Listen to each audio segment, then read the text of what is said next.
Bem-vindo à comunidade cristã Nova Vida. Boa noite, tudo bem com vocês? Vamos começar o culto cantando o hino nosso Deus é Soberano.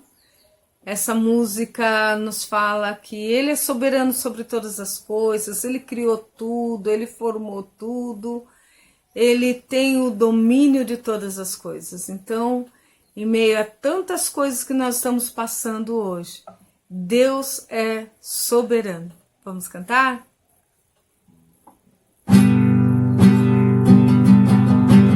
Nosso Deus é soberano, Ele reina antes da fundação do mundo.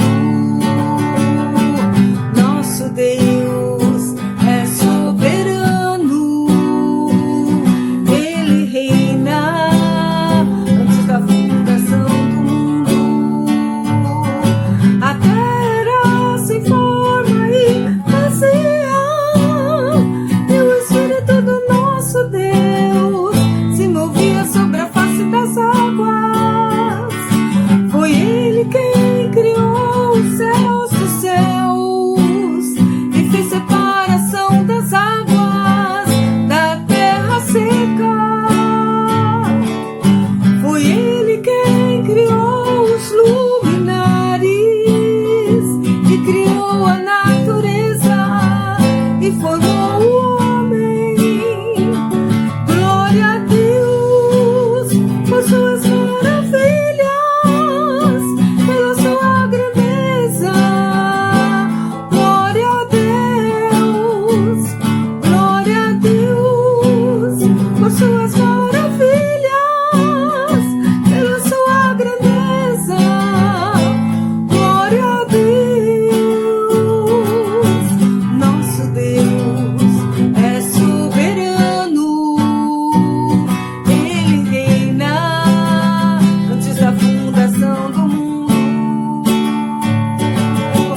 Nosso Deus é soberano, Ele reina antes da fundação do mundo. A terra se forma e vazia, e o Espírito do nosso Deus se movia sobre a face das águas. Foi Ele quem criou os céus dos céus e fez separação das águas da terra seca. Foi Ele quem criou os luminares e criou a natureza e formou o homem. Glória a Deus por suas maravilhas, pela sua grandeza. Glória a Deus por suas maravilhas, pela sua grandeza. Glória a Deus, glória a Deus.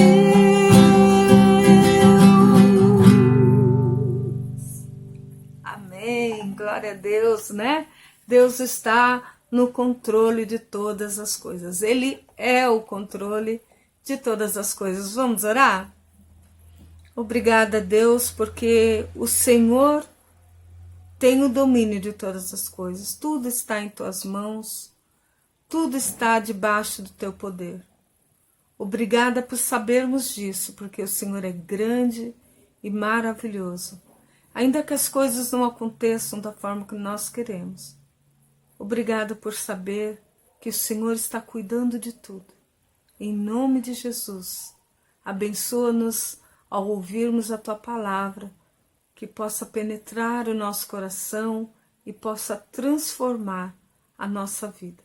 Em nome de Jesus, amém. Amém.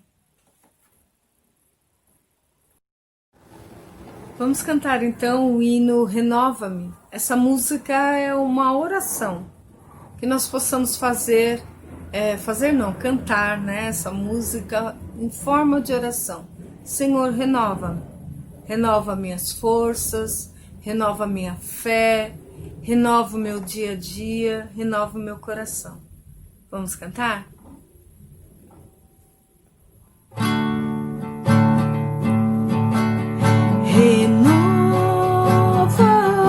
Renova-me, Senhor Jesus.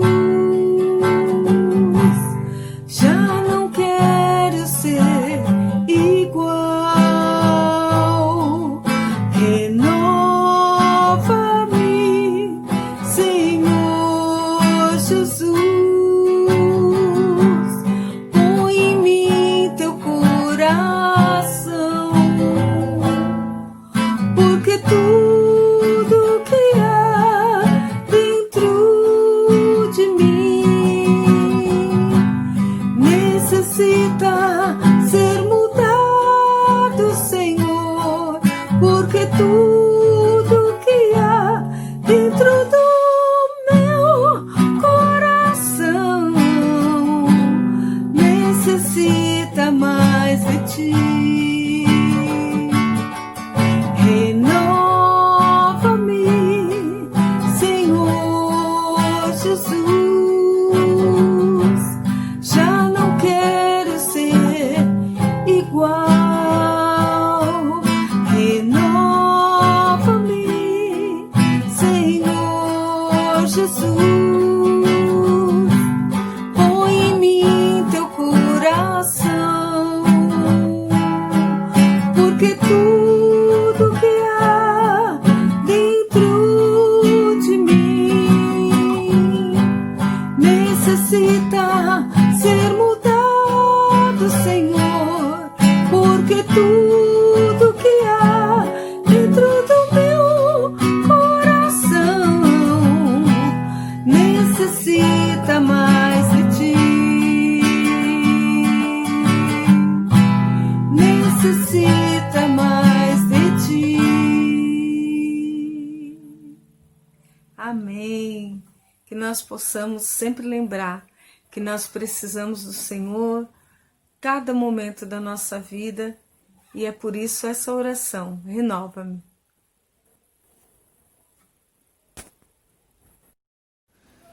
Vamos cantar então o hino Como é Precioso, Irmão.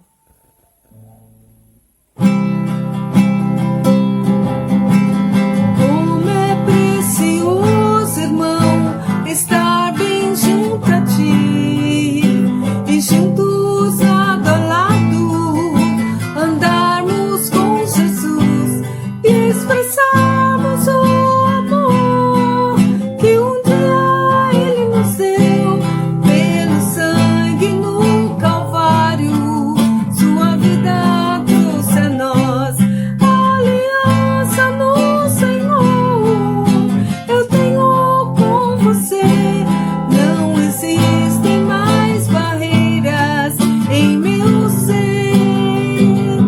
Eu sou livre pra te amar, pra te aceitar e para te pedir: perdoa-me, irmão. Eu sou um com você no amor do nosso Pai. Somos um no amor de Jesus. Eu sou um com você no amor do nosso Pai. Somos um no amor de Jesus.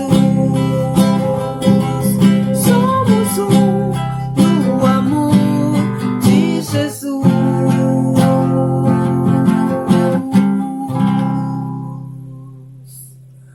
Uma boa noite a todos. Boa noite, irmãos, graça e paz, tudo bem com vocês? Primeiramente, queria agradecer a oportunidade de estar podendo compartilhar da palavra de Deus com vocês. Preparei uma reflexão rápida aqui para essa reunião de oração e que nós sejamos edificados pela palavra de Deus e que nós venhamos a aprender juntos, tá? Bom, gente, nesse momento de pandemia,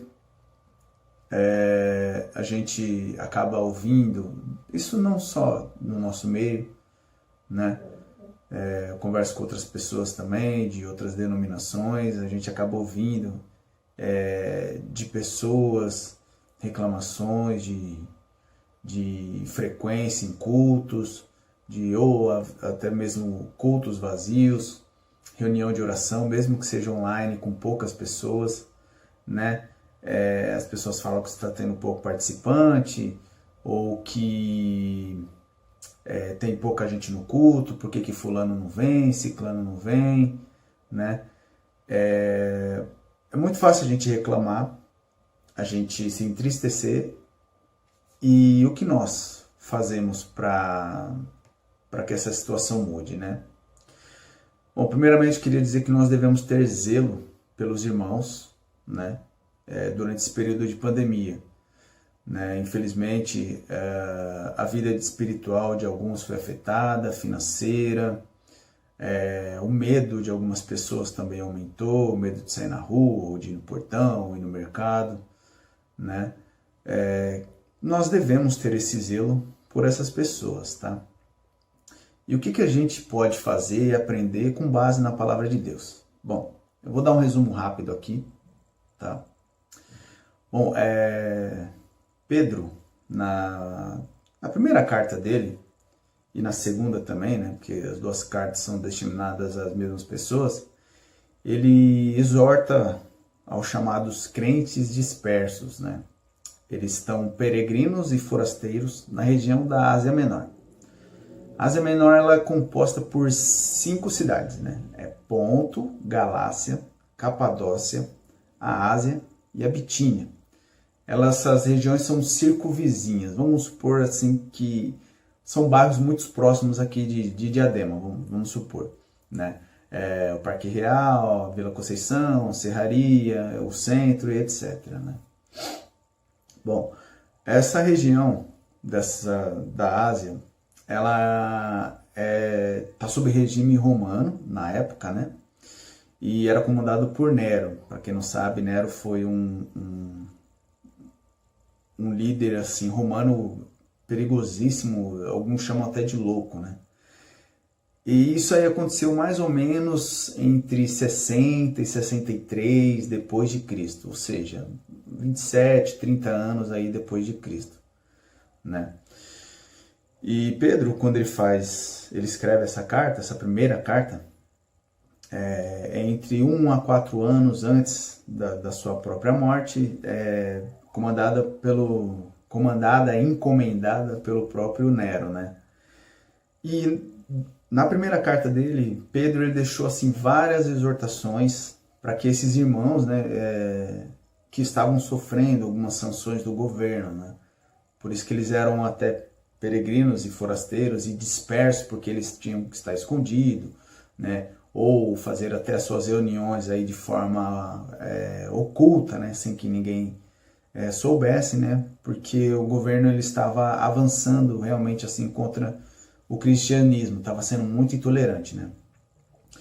Mas algo importante que eu queria destacar dessa primeira carta de Pedro está no primeiro capítulo, no versículo 22. Diz assim: agora que vocês purificaram a sua vida pela obediência à verdade, visando ao amor fraternal e sincero, amem sinceramente uns aos outros e de todo coração.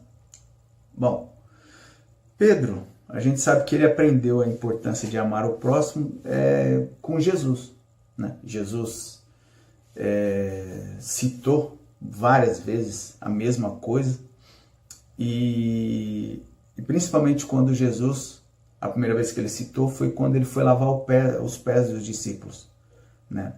Em João 13, 34 e 35, Jesus disse assim: um novo mandamento vos dou, amem-se uns aos outros, como eu os amei.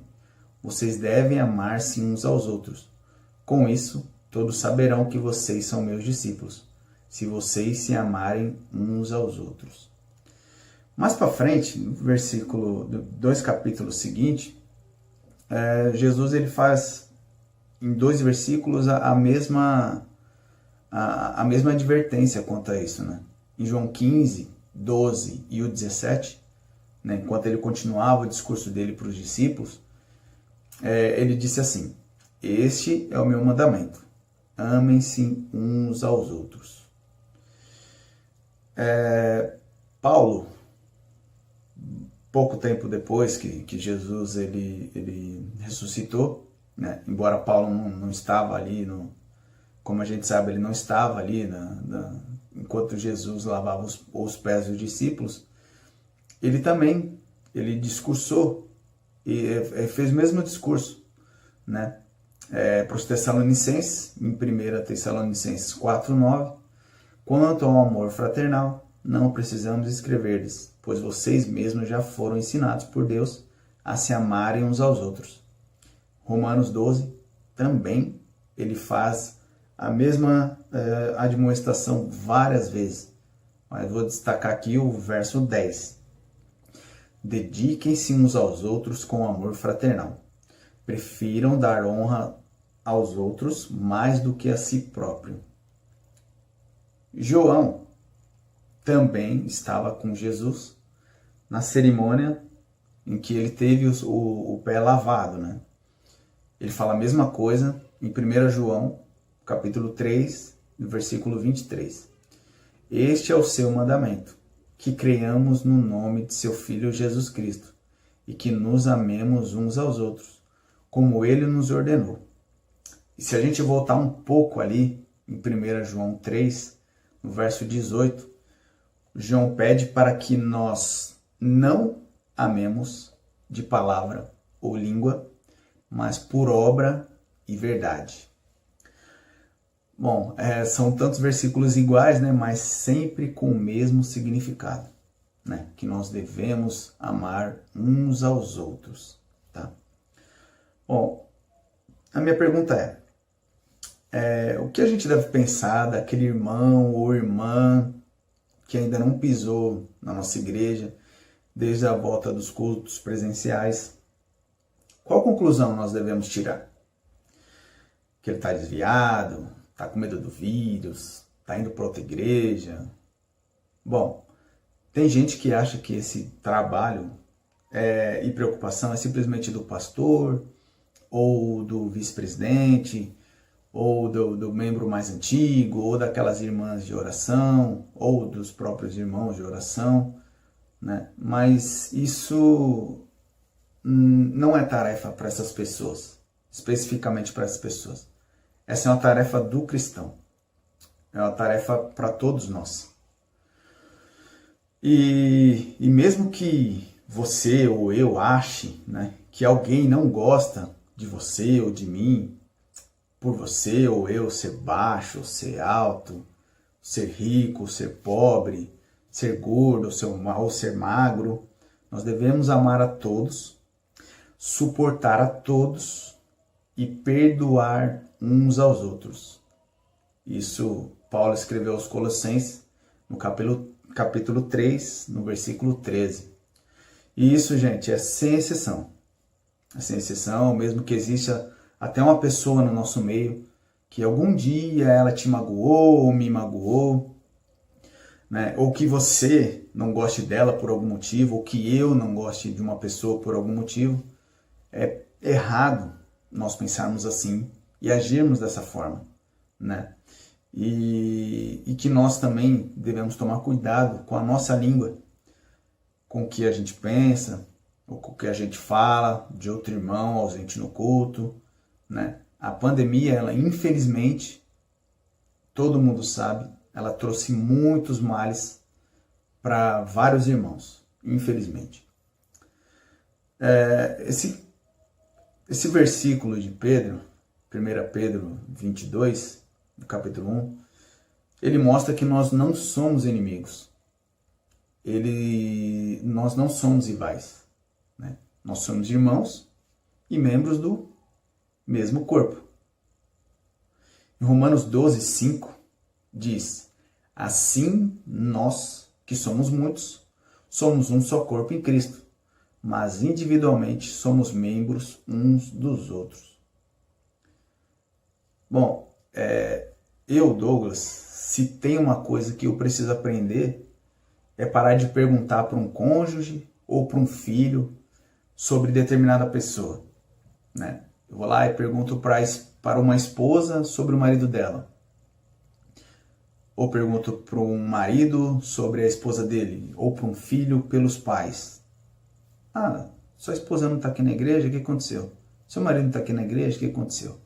Seus pais não estão aqui na igreja, o que aconteceu? Eu acho que seria melhor, mais viável, né? A gente perguntar para essa pessoa, por que você não veio, né? Eu confesso que eu tenho medo de respostas atravessadas, né? A pessoa não querer responder, ou responder mal, ou achar que tá querendo tomar conta da minha vida, né? Mas eu, se fosse no meu caso, se eu viesse a faltar, ou se um dia eu vier a faltar, ou se eu deixasse de ir por muitos domingos, eu gostaria de ser perguntado, sim, pro irmão, né? Ô Deus, por que você não tem aparecido e tal, né? Porque às vezes, irmãos, a pessoa está numa situação difícil, não digo nem questão financeira, embora, né, a pandemia tenha afetado esse lado, mas esteja numa parte, num confronto espiritual, ou até com problemas de família e não está podendo comparecer, não está podendo estar no nosso meio, ou está desanimada, desmotivada, e ela pode até não estar se sentindo bem no nosso meio, né, por algum motivo. E reafirmar novamente, cuidar, amar e orar um pelos outros não é tarefa somente do pastor, ou do vice-presidente, ou dos membros do conselho, ou de professor de EBD. Não, é uma tarefa do cristão.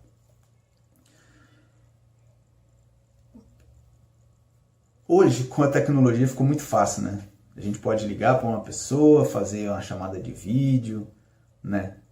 Você pode ligar para essa pessoa, não somente agora, no final da reflexão, né? Mas você pode, durante a semana, fazer uma chamada de vídeo, orar com ela, ou por ela, mesmo que você não consiga orar por ela, com ela no momento. Como eu falei, gente, a pandemia ela mexeu com a fé de alguns, o lado emocional ficou abalado, feridas foram abertas, o lado financeiro também ficou bem difícil para muita gente. E em alguns casos, simplesmente, as pessoas se esqueceram de Cristo. Porque é normal sentir medo em um momento conturbado como esse, né? E, gente, nós temos 9 frutos do Espírito, escrito lá em Gálatas 5. Que nós venhamos a praticar a amabilidade, né? Para um com os outros. Para encerrar aqui, gente, vou deixar um versículo que está lá em 1 João, 2 versículos, desculpa. Está lá em 1 João 4, 20 e 21. Se alguém diz que ama a Deus e odeia o seu irmão, é mentiroso. Pois quem não ama seu irmão, ao qual viu, como pode amar a Deus a quem não viu? Ele nos deu este mandamento: quem ama a Deus, ame também ao seu irmão. E o que nós devemos fazer, né, por esses irmãos? Nós devemos honrar e amar verdadeiramente, servir, sujeitar-se, instruir e aconselhar, confessar pecados e orar, ser hospitaleiros, consolar e edificar, levar as cargas, chorar com os que choram e se alegrar com os que se alegram. Amém, gente? Bom, é isso que nós venhamos, né, a ser praticante da palavra, não somente ouvinte, como disse o próprio Tiago, que nós venhamos a amar uns aos outros, saber que nós não somos inimigos, embora haja diferença de comportamento, diferença de fala, diferença de classe social, que isso não seja um empecilho para que eu não venha deixar de fazer a obra de Cristo por completo e principalmente o que Ele escreveu na sua palavra. Amém? Vamos orar, irmãos. Senhor Deus, amado Pai, obrigado, Senhor, pelo dia de hoje. Que, Senhor Deus, tenha misericórdia da minha vida, dos meus pecados, da minha fala, do que eu penso, do que eu vejo. Pai, em nome de Jesus, Deus, que o Senhor faça com que eu venha amar cada vez mais os meus irmãos, que eles venham ser próximos de mim, que nós venhamos a ser um, Deus, servir ao Senhor em unidade, não somente nos cultos de domingo, mas sim durante a semana, que nós venhamos, Pai, a servir e a adorar ao Senhor, que nós venhamos a nos preocupar uns com os outros, e que, como a Tua palavra disse, e que como Jesus nos orientou, Pai, que nós venhamos a nos amar e nos amar verdadeiramente, Pai. Que nenhum empecilho, Deus, nada aquilo que faça com que eu pareça melhor ou pior do que o meu irmão, venha ser um empecilho, Pai, na nossa vida espiritual, Senhor. Mas que nós venhamos a amar uns aos outros. Em nome de Jesus Cristo, é o que eu oro a Ti e agradeço. Amém. Deus abençoe a todos, irmãos, e boa noite.